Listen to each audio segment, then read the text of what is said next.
In art, obscenity can have a tremendous effect. Not swearing, though those are also very awesome and, fortunately, plentiful this season of the Wheel of Time. When you want to portray evil in its truest form, true obscenity, the profaning of the sacred, the pollution of the holy, the soiling of the pure, is a potent tool.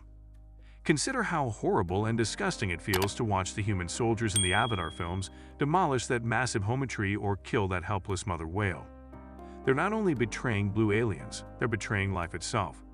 They're making fun of the values we have. It feels more than just off.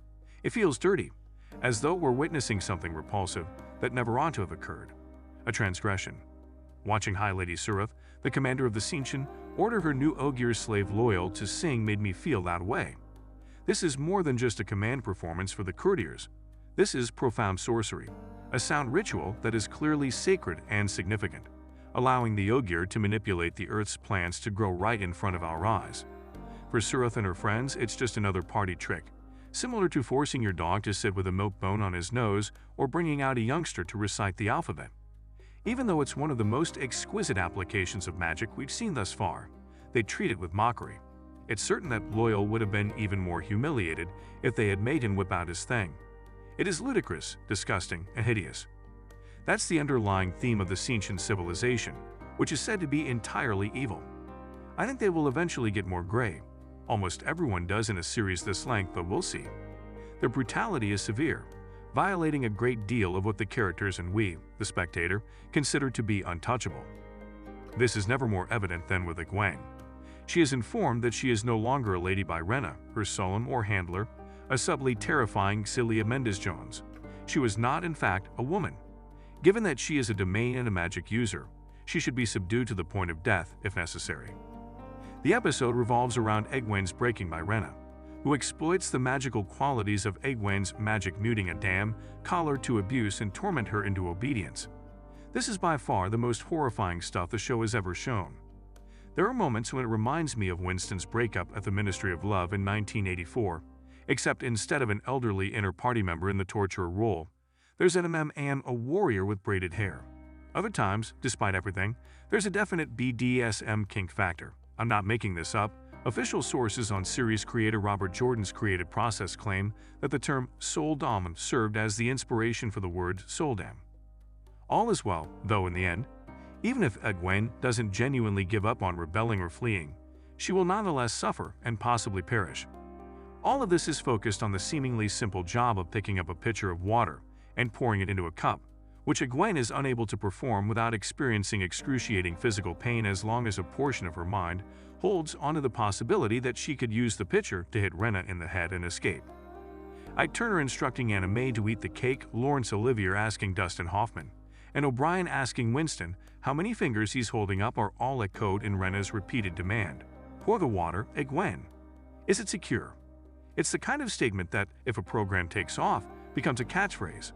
I believe it just might after such a powerful episode that ended with the horrifying scene of Egwene actually spilling the water, and then crying in complete desperation at what had become of her. There is more vulgarity to come. After a very terrible combat in which she transforms a Soldatum into a human pretzel, Rima, the Yellow Aes Sedai, who has been providing them with sanctuary, gives herself up in a desperate attempt to save Nynaeve and Elaine, though she is obviously not the priority now, in order to conceal their existence. It is, quite honestly, horrifying to watch this wonderful woman become a slave and get collared, as it should be. To Nynaeve, though, it's all worth it in order to keep her alive, and enable her to inform the Amyrlin Seat about Liandrin's affiliation with the infamous Black Ajah, who is evil. However, she is not the only one who has important news for Aes Sedai chief Siuan Sanche. When his friends confront him, they momentarily begin to suspect that Lan is a dark friend. Thus, Lan is compelled to acknowledge that he and Moraine have located the Dragon Reborn, and that he is still alive. However, he did actually tell the Amyrlin, and he was already on his way to do so. The episode's funniest scene occurs when Siuan and a horde of Aes Sedai and warders arrive in the city of Cairhien, where Moraine, Rand, Mat, and Min are currently staying. The Forsaken Ushenmiel and Lanfur also pay frequent visits. Siuan and his allies demand answers from their renegade sister Moraine.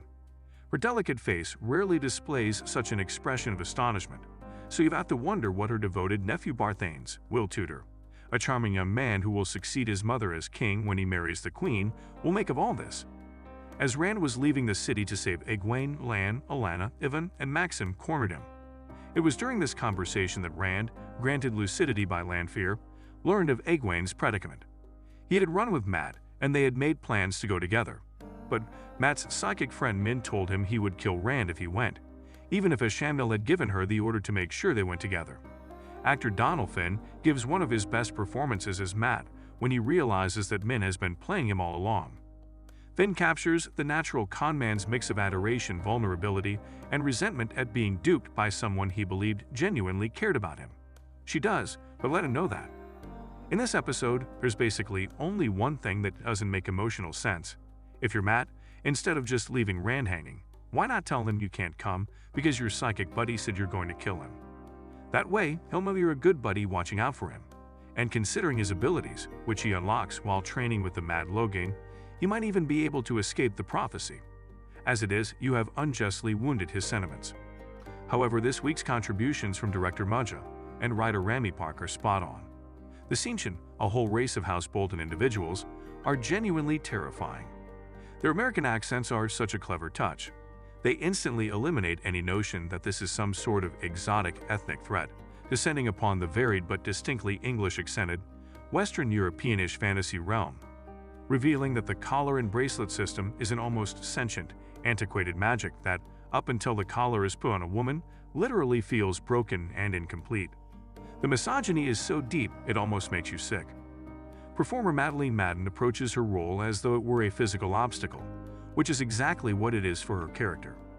Mendes Jones is similarly remarkable as Rena, making the most of every psychological, historical, and sexual aspect of the master-servant dynamic they can manage with their magic bracelets. When actor Sandy MacDade's character Megan, a strong member of the Blue Age, appears as just another calm domain slave who is crushed even more quickly than Egwene was, it adds a gut-punch grace note to the plot. Additionally, I catch myself thinking at other times. Josha Stradowski plays Rand, who asks Lanfear to tell him where Egwene is before yelling at her to do so, with an almost maniacal smile. Elaine shows Rima that she's no one to mess with when she tells her that she and Nynaeve are not leaving unless Egwene comes with them, displaying real fire from actress Sarah Coveney. Moiraine is showing her younger sister some serious competition and reminding her who really rules House Damodred, a note of imperiousness Rosamund Pike can play in her sleep. Even Lorne Balfe's pop-infused score contributes to the show's differentiation from its high fantasy peers. How else would I put it? This was an excellent episode of a now-famous television show. In fact, it was an eerie, disturbing, and disgusting episode. That's all just another way of saying good, in my opinion.